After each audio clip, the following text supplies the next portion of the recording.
Yeah. No. You bastard! How are you, buddy? Listen, anytime I'm hanging out with you, it's a great day. Do you do the intro so that you can mess it up? Go. So much pressure. Welcome back to the Moe and O Show. I am Mo Morales, here with... Omar Gonzalez, and we're buddies. And we talk about tech, photography, life, movies, and anything else we want to, because you tuned in and you kind of like signed up for whatever. I knew the intro wouldn't work. Hey, last time we didn't have any video. We apologize, but it was totally my fault because I couldn't find this cable where we see each other on the little HD monitor. So we got lazy and we're like, it's fine. No, actually, I had a big zit right here, and he's like, we can't put that in public. The kids will cry. So that is a life lesson, really. My grandmother had this saying, el vago sufre dos veces. Yes, the lazy man suffers 2 times. Yeah, so her theory was like, you know when you are going to try to grab something like a little too quick, or you if you're in a rush and you're going to grab your umbrella from the umbrella stand, but you want to just do it with one finger, but what ends up happening? All the umbrellas, you fall, the umbrellas fall everywhere. Yeah. So you have to actually clean the umbrellas up. So her theory was if you do things too lazily, you're going to end up paying the price twice as much. And so that was an example where I could have looked for the cable a little longer so that we would have video. But no, el vago sufre. And that one got us twice, too, actually, because we actually tried to redo it. Dos veces. And so this grandma was so right here. Yeah. We got twice. We got. It's funny. One of the comments was like, that was a great PowerPoint presentation. I love our fans. Yeah, that was Danny, I They're think. sassy. All right. Let me ask you a question. Yeah, go. Let's start over. Let's start from the very beginning. Sure. Here. Stanley. The passing of Stanley. Yeah.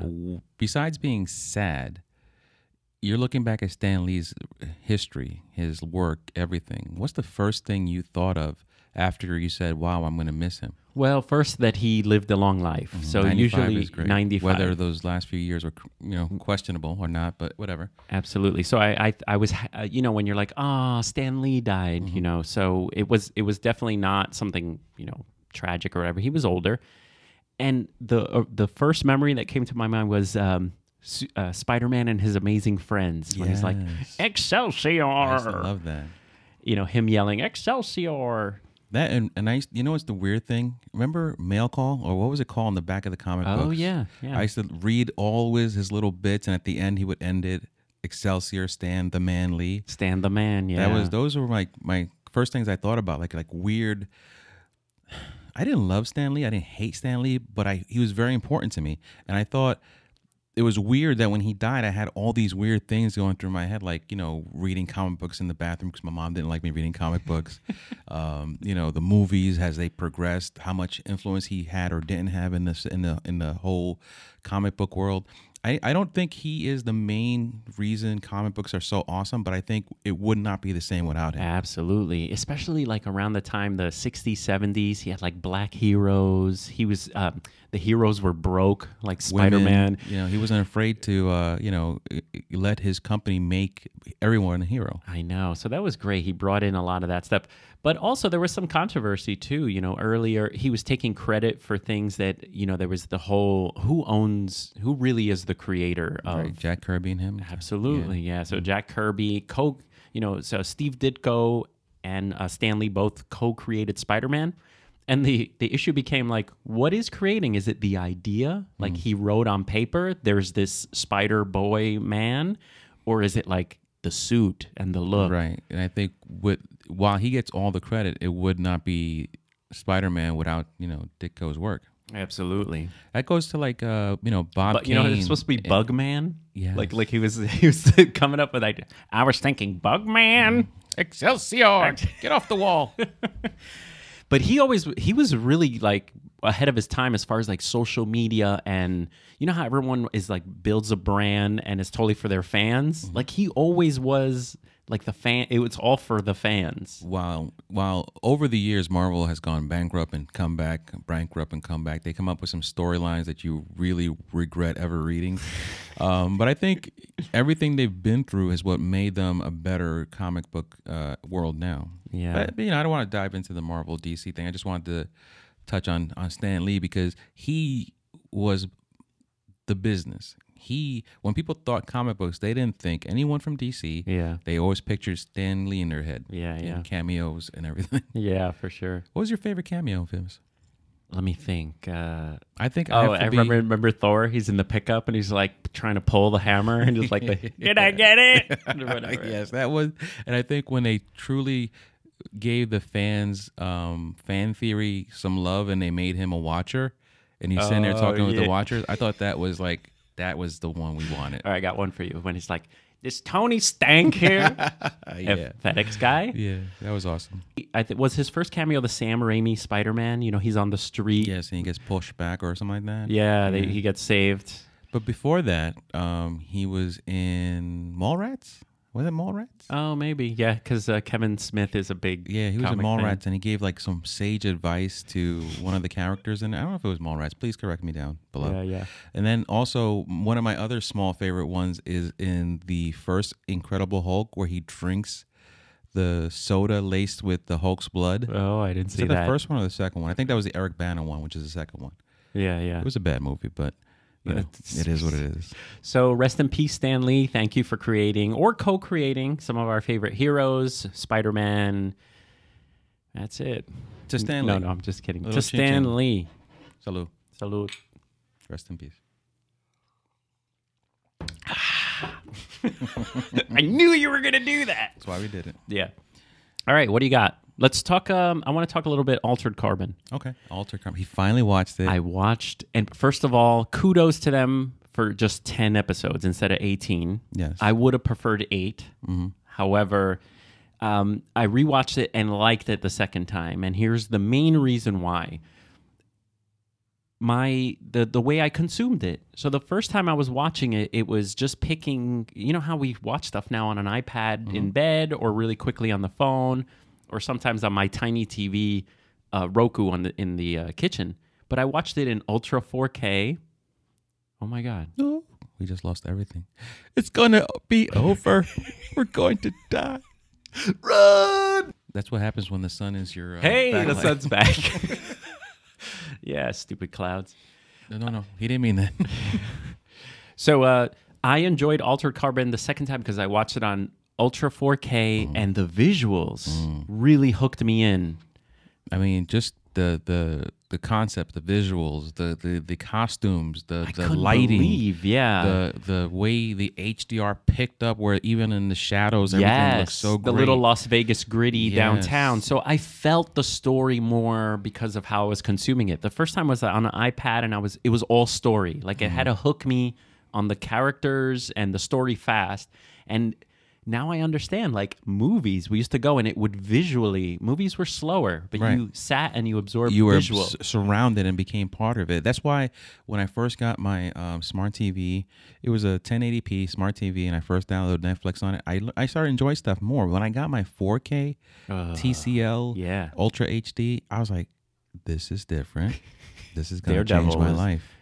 Just the fact that you could see them thinking, because it was so clear and gritty. And kudos to Marvel for all their work on the Daredevil series. Yeah. Kudos to Altered Carbon, because it allowed you to jump into a different sci-fi world and really live it. It felt like I really no spoiler here, but I really liked the AI that was part of the group. That was great. The AI was awesome. Great. The hotel guy. Everything he did. At first, I thought it was going to be all comic relief, but then towards the end, like you felt for the guy. Yeah. So watch it if you haven't. It's 10 episodes. It's not going to change your life, but it's going to make your life a little richer. Definitely entertaining. Little cliffhanger endings for each episode, like your usual series. And I do feel that the first 5 are really amazing, like out of this world, great visually, story. But then I felt that I lost a little bit towards the end, and I kind of just wanted it to finish. I think the pursuit of the bad guy took longer than you needed it. Absolutely. Yeah. And there was like a whole episode that was a backstory episode. I'm usually not a fan of those because, they do that sometimes. They give you one episode where they give a break to the main characters. Yeah, like the actors take a vacation. I need to take a long one. Yeah, so they go backstory. They have new actors and stuff. But overall, I give it an A. It was great.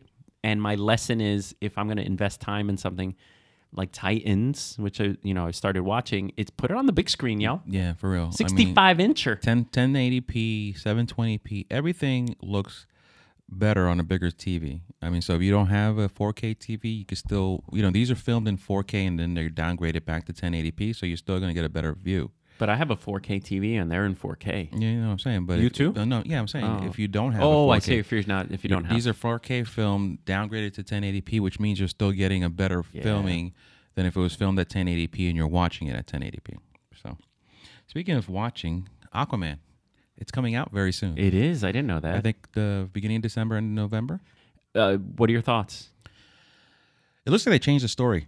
Really? I don't know. I could be wrong. But looking at, I have a Google feed that is highly movie, comic, centric, electronics centric, and definitely seem like they are gearing it to be a less dark movie than they originally started it out to be. So what, campy and fun? I don't know. I don't know. But we're going to have to see. Here's what I decided. Well, why don't we watch it together? Here's what I decided. I'm going to watch it. All right. Week 3, week 4. Okay. I'm not going out. I want to hear reviews and criticism. I don't want to watch any reviews or anything. I just want to see they're bashing it. They're loving it. Okay. Just overall. That way I can go in there knowing how... Because I'm already against it. Yeah. You remember months ago you asked me, and I said I said no. I said no. So because first of all, we were raised with orange shirt. Aquaman's a geek and a jerk. Yeah, and he talks to fish. Get out of here with that. But obviously, if I was drowning, he's my boy. Yeah. The sub's going down. Who will save us? I love Aquaman. Oh yeah. No, so I'm gonna watch it, but I'm not going to give it opening night credit. Yeah, respect. Got it. That's like, he's not a first ballot Hall of Famer. Exactly. They're not getting opening night money. Aquaman's a 3-weeker, man. Yeah, for real. But at least he's not a DVD. Wait for the Straight Blu-ray. Straight to Blu-ray Disney film. So I think, but I haven't seen Deadpool yet. So I feel like movies, I'm waiting for them to come on, DVD and Blu-ray to watch. But good movie. You could wait. Yeah, exactly. And it's out now, so I could rent it. And I enjoyed it, but if I would have waited, it would have not been a big deal.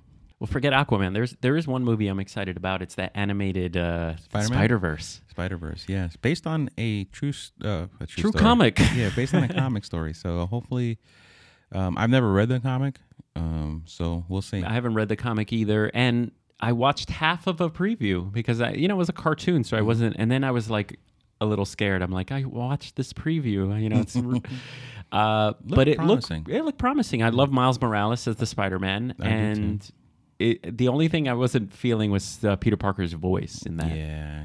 My name is Peter Parker. You sound like Garfield. It's like, hey guys. Yeah, I want more lasagna. Yeah.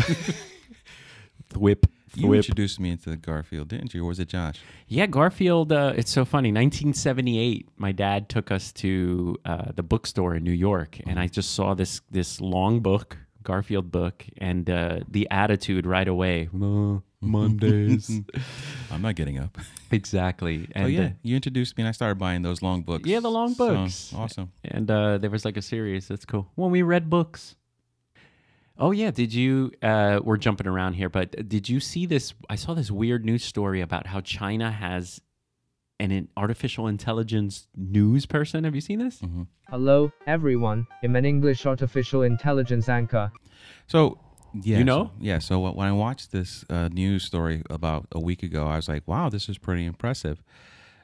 Did you see the guy? Yes, I saw the guy. He was really creepy looking, creepy looking, and the way his mouth was moving and stuff like that. Yeah. Recently, they're saying that the term AI is not really being used correctly. Yeah, because it's not an artificial intelligence that's thinking on its own. Yeah, that's what I was a little when I read. I mean, that must have been clickbait because I clicked it. Well, it's not clickbait, but they're saying that when new things are created, they create terminology to work around them. So they're using AI to sell this, but in reality, it's obviously you're just reading scripts. Okay, hold on.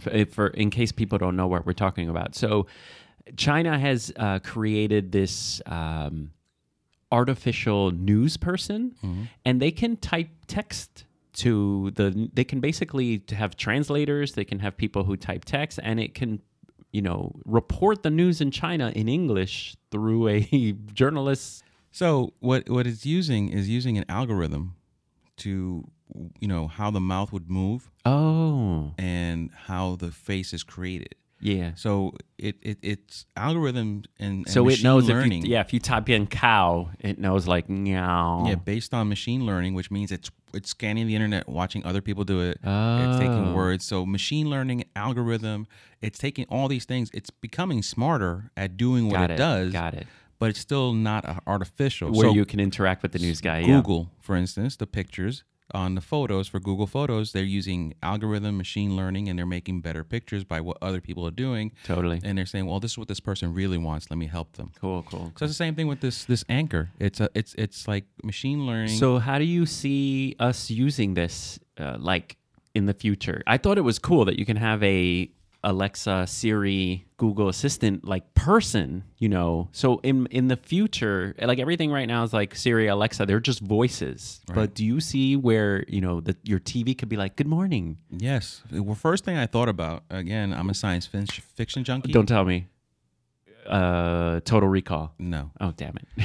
No, I'm not. No. So I'm a science fiction junkie, including my video games. Yeah. Mass Effects has artificial intelligence called the Vina or something like that everywhere throughout the game system. So if you get to a new location, it tells you stuff about the location. Just a voice? It pops up a hologramic picture, and it tells you, it answers questions for you based on whatever you ask it. It answers. So it's smart enough to decipher what you're asking it. Ooh. So that's what I thought of. Like, okay, so we are heading this way. This could be something for tourists.